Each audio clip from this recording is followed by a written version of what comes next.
Assalamualaikum warahmatullahi wabarakatuh. Halo semuanya, sehat selalu dan tetap semangat belajarnya. Pada pertemuan kali ini Bapak akan membahas topik yang menarik, yaitu bilangan berpangkat dan bentuk akar. Tentunya topik ini ada pada bahasan kelas 9 SMP. Nah, kalian pasti bertanya-tanya, apa sih gunanya belajar bilangan berpangkat dan bentuk akar? Dalam kehidupan sehari-hari kita seringkali ya bertemu dengan bilangan berpangkat dan bentuk akar nih, terutama dalam perhitungan yang amat besar ya, sangat besar. Salah satu contohnya seperti kita menghitung jumlah sel ya pada pelajaran biologi. Dalam pembelahan sel yang begitu banyak sekali ya jumlahnya, sehingga di sini perlu penyederhanaan dengan bentuk konsep bilangan berpangkat. Nah, oke, untuk lebih jelasnya kita langsung saja ke pokok bahasan pertama topik ini, yaitu bilangan berpangkat bulat positif. Oke, secara definisi ya, kita tahu bahwa perpangkatan itu adalah perkalian berulang dari suatu bilangan yang sama ya. Di sini kata kuncinya bilangan yang sama perkalian berulang. Oke, contohnya Bapak punya suatu bilangan A ya, memiliki pangkat n. Oke, dengan syaratnya bahwa A itu ada elemen bilangan real dan n elemen bilangan bulat positif. Jadi maksud dari A pangkat n ini adalah perkalian dari A ya, kali A kali A kali A sebanyak n. Jadi si A ini dikalikan dengan A lagi tetapi sebanyak n atau pangkatnya. Nah, sebagai contoh Bapak ambil ini perpangkatan 5 ya. Di sini ada 5 pangkat 3. Nah, biasanya si 5 ini dinamakan dengan bilangan pokok atau basis. Oke. Kemudian untuk bilangan di atasnya itu 3, ini dinamakan dengan pangkat atau eksponen. Nah, maksud dari 5 pangkat 3 ini adalah si basisnya itu yaitu 5 dikali 5 dikali 5 sebanyak apa? Sebanyak pangkat itu 3. Jadi si 5-nya harus ada 3 baru dikalikan. Itu maksud dari perpangkatan ya. Oke, untuk lebih jelasnya kita langsung ke contoh soal ya. Oke, contoh soal nomor 1. Nyatakan perkalian berulang berikut dalam perpangkatan. Nah, ini kalian suruh mengubah ke bentuk perpangkatan ya. Oke, langsung saja. Lihat, ini semua bilangnya sama ya, min 4, min 4, dan min 4. Oke, karena semua bilangnya sama, maka secara definisi bahwa min 4 ini akan menjadi basis ya, karena dia perkalian dengan bilangan yang sama.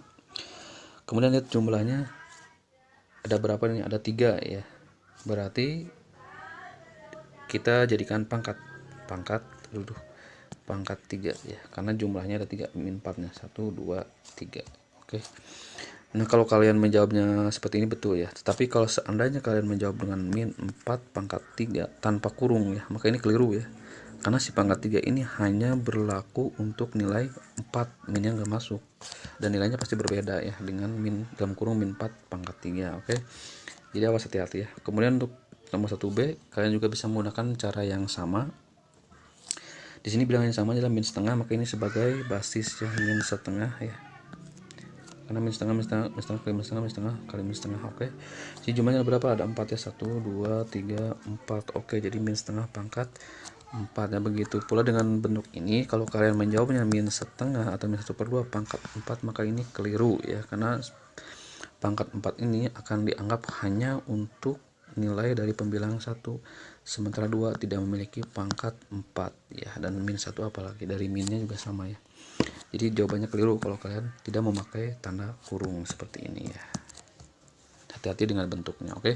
Selanjutnya kita masuk ke contoh soal nomor 2. Nyatakan perpangkatan berikut dalam bentuk perkalian berulang. Berarti ini kebalikan dari contoh soal nomor 1. Oke, kita jawab ya. Kita disuruh mengubah ke bentuk perkalian berulang. Ya tinggal diubah aja ya. Secara definisi maka ini basisnya adalah min 1/3 ya. Lihat di pangkatnya ada berapa ini? Ada 2, berarti min 1/3 nya adalah tinggal ada dibuat 2 aja ya. Min 1/3 kali min 1/3. Oke, jadi min 1/3 nya ada 2 karena pangkatnya adalah 2. Oke. Dengan cara yang sama kita kerjakan nomor 2B. Tapi lihat sini, hati-hati, minnya ada di luar kurung ya. Berarti untuk pangkat 2 ini hanya berlaku untuk bilangan 1/3 saja yang dalam kurung. Jadi yang minnya kita tunda di luar, tersimpan di luar ya. Dalam kurung 1/3 dikali 1/3. Kenapa 2? Karena pangkatnya adalah 2. Oke, jawabannya seperti ini aja, cukup ya. Gampang. Kemudian kita lanjut ke contoh soal nomor 3. Oke, pertanyaannya adalah tentukan hasil dari perpangkatan berikut. Nah, sekarang bukan mengubah ke bentuk, tetapi pertanyaannya adalah hasilnya. Ya, kita secara definisi juga bisa menemukannya ya, bahwa 3 pangkat 4 itu adalah perkalian berulang dari 3 ya. Sebanyak berapa kali? 4 kali ya.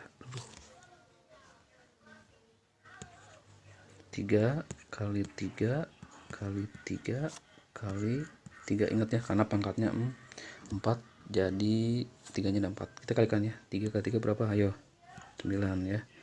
9 kali 3 27. Oke, 27 kali 3 berapa? Ayo perkalian. 81. Oke, jawabannya adalah 81. Oke, perkaliannya ya, ingat lagi, awas nih. Kemudian untuk nomor 3B ya, dengan cara yang sama, tetapi kalian harus hati-hati. Di sini ada nilai min di luar kurung. Nah, untuk nilai min di luar kurung maka tidak berlaku ya. Pangkat 4-nya ini berarti pangkat 4-nya ini hanya berlaku untuk bilangan dalam kurung, yaitu setengah. Jadi minnya kita simpan di luar, kasih kurung, setengahnya aja yang dikalikan, kali setengah kali setengah kali setengah. Oke, setengahnya ada 4 karena pangkatnya 4 ya. Oke, kita kalikan aja ya, karena minnya tetap di luar ya, simpan aja di luar. Oke, kasih kurung, 1 kali 1 1, 1 kali 1 lagi 1 kali 1 lagi, jawabannya 1 per. Nah, ini 2 kali 2 berapa? 4. 4 kali 2 adalah 8. 8 kali 2 berapa? Ayo, 16. Oke, berarti jawabannya min dalam kurung 1 per 16. Oke, ini jawabannya ya. Oke, kita lanjutkan ke contoh soal nomor 4. Nyatakan bilangan berikut dalam perpangkatan dengan basis 3. Nih, pertanyaan seperti itu ya. Maksudnya gimana? Maksudnya adalah kalian disuruh mengubah bilangan 81 ini menjadi basis 3. Ingat ya, basis 3 itu maksudnya apa? Jadi kalau Bapak punya bilangan A pangkat N, basisnya yang mana? N-nya atau A-nya? Ya jelas ya, berarti yang A adalah basis. Oke. Ingat ya, tapi kalau pangkatnya N berarti ini eksponen. Oke, ini eksponen ya. Maka yang kita ambil adalah basisnya 3, berarti bilangan yang di bawahnya. Berarti kita mengubah 81 menjadi 3 pangkat berapa ini ya, supaya dia hasilnya adalah 81 nih, hasilnya harus menjadi 81. 3 pangkat berapa ya, gitu maksudnya ya. Oke, caranya sangat mudah. Kita tinggal gunakan pohon faktor ya, karena dicarinya adalah dari bilangan 81, maka kita tinggal bagi. Ingat pembagiannya dengan siapa? Dengan basis 3 nya ya. Kalau pertanyaannya dengan basis diubah ke basis 2 maka dibagi 2, tapi ini basisnya 3 maka kita bagi 3 ya. 81 bagi 3 adalah berapa? 27. Oke, 27 bagi 3 berapa? Ayo, 9 bagi 3 jawabannya adalah 3. Lihat 3 nya ada berapa nih? 1 2 3 4. Oke, berarti jawabannya adalah 3 pangkat 4. Oke, ketemu ya. Ini adalah mengubah ke bentuk basis 3 ya. Dengan cara yang sama, nomor 4B juga kita bisa kerjakan. Oke, sama caranya ya. Memakai pohon faktor 243 ini. 243 ini kita bagi 3 ya, karena pertanyaannya masih basis 3. Ya, 243 ini bagi 3 berapa? Ayo, pembagian nih. Itu 81. Oke, nah 81 ternyata dia masuk lagi ke sini ya, sama. Oke, berarti langsung aja ke sini ya. Berarti 3-nya ada berapa? 1, kemudian 2 3 4 5. Oke, ketemu. Berarti jawabannya adalah 3 pangkat 5. 3 pangkat 5. Oke, gampang ya. Oke, kita lanjutkan ke contoh soal nomor 5. Tentukan hasil dari operasi berikut ini. Nah, ini adalah operasi campuran yang harus kalian ingat ya. Untuk operasi ini kalian harus dahulukan dulu perpangkatan, kemudian yang keduanya adalah perkalian atau pembagian, kemudian yang terakhir jumlah dan kurang. Oke, ini ingat ya. Nah, kita mulai langsung aja. Di sini ada 6 tambah 3 kali 2 pangkat 3. Di sini ada operasinya jumlah, ada kali, ada perpangkatan. Berarti jelas kita kerjakan dulu yang perpangkatan. Berapa 2 pangkat 3? Ayo, 8 ya. Oke, ini kalikan dulu nih. Kalikan dua jumlah dulu nih, ada dua operasi, ada penjumlahan, ada perkalian. Mana yang dahulukan? Ya jelas ya, secara urutan yaitu perkalian dulu. Sehingga 6 ditambah 3 kali 8 itu berapa? 4. Kalau dijumlah berarti berapa? Jawabannya 30. Oke, ketemu ya. Selanjutnya untuk nomor terakhir itu 5B dengan cara yang sama ya, tetapi sini lihat operasinya ada pangkat, ada kurang, ada pembagian. Berarti mana yang dahulukan? Jelas ya, perpangkatan dulu. Berarti kita uraikan dulu, yang 2 pangkat 5 ini berapa? Ayo, 2 pangkat 5 itu adalah 2 kali 2 kali 2 kali 2, yaitu 32 ya. Ingat ya, perkaliannya ingat nih, harus bisa dikurangi.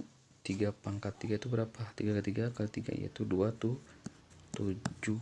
Oke, dibagi 5 nih yang menjadi pertanyaan, pengurangan dulu atau pembagian dulu. Lihat diurutin secara urutan ya, emang secara urutan itu adalah pembagian dulu, tetapi di sini kita memiliki tanda kurung, berarti yang dahulukan adalah tanda kurung dulu ya. Berarti 32 dikurangi 27 jawabannya adalah 5 ya.